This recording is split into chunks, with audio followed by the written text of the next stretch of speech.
क्या आप जानते हैं भगवान शिव की तीसरी आंख का रहस्य? ये बात तो सब जानते ही हैं कि भगवान शिव को कई नामों से पुकारा जाता है। उन्हीं नामों में से एक है त्रिलोचन, जिसका अर्थ है तीन आंखों वाला, क्योंकि एकमात्र भोलेनाथ ही ऐसे देवता हैं जिनकी तीन आंख है, इसलिए उन्हें त्रिलोचन भी कहा जाता है। मान्यता है कि भगवान अपने तीसरे नेत्र से सब कुछ जान सकते हैं, जो कि आम आंखों से नहीं देखा जा सकता था। लेकिन क्या कभी आपने सोचा है कि भगवान शिव के ही तीन नेत्र क्यों हैं? तो चलिए आज इस रहस्य के पहलुओं से पर्दा उठाते हैं और आपको बताते हैं शिव के तीसरे नेत्र यानी तीसरी आंख के पीछे की पूरी कहानी। वैसे तो ये बात सब जानते ही होंगे कि इस तीसरे नेत्र का इस्तेमाल शिव केवल क्रोध की अवस्था में ही करते हैं। ऐसा भी माना जाता है कि भगवान शिव ही तीनों लोकों पर नजर रखते हैं।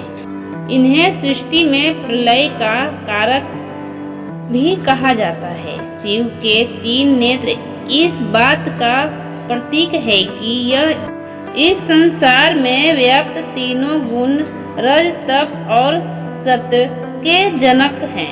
इनकी ही प्रेरणा से रज तप और सत्य गुण विकसित होती है। भगवान शिव की तीसरी आंख उनका कोई अतिरिक्त अंग नहीं है, बल्कि ये दिव्य दृष्टि का प्रतीक है। ये दृष्टि आत्मज्ञान के लिए बेहद जरूरी बताई जाती है।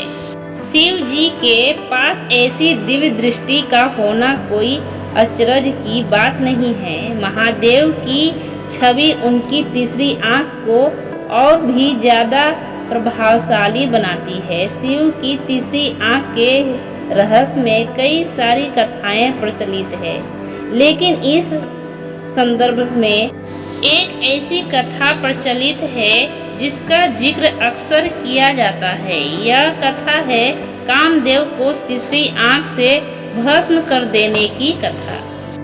एक समय की बात है जब पार्वती जी ने भगवान शिव के पीछे जाकर उनकी दोनों आंखें अपनी हथेलियों से बंद कर दी। इससे सारे संसार में अंधकार छा गया, क्योंकि माना जाता है कि भगवान शिव की एक आंख सूर्य की, दूसरी चंद्रमा। अंधकार होते ही समस्त संसार में हाहाकार मच गया। तब भोलेनाथ ने तुरंत अपने माथे से अग्नि निकालकर पूरी दुनिया में रोशनी फैला दी। रोशनी इतनी तेज थी कि इससे पूरा हिमालय जलने लगा। ये देखकर माँ पार्वती घबरा गई और तुरंत अपनी हथेलियाँ शिव की आंखों से हटा दी। तब शिव जी ने मुस्कुराकर अपनी तीसरी आंख बंद की। शिव पुराण के अनुसार पार्वती जी को इससे पूर्व ज्ञान नहीं था कि शिव त्रिनेत्रधारी हैं। कामदेव ने पार्वती द्वारा भगवान शिव को लुभाने और प्रभावित करने के लिए किया, जिसके बाद शिव ने अपना ध्यान टूटता देखकर क्रोधित होकर शिव ने अपनी तीसरी आंख खोली और उससे निकली दिव्य अग्नि से कामदेव को जलाकर भस्म किया।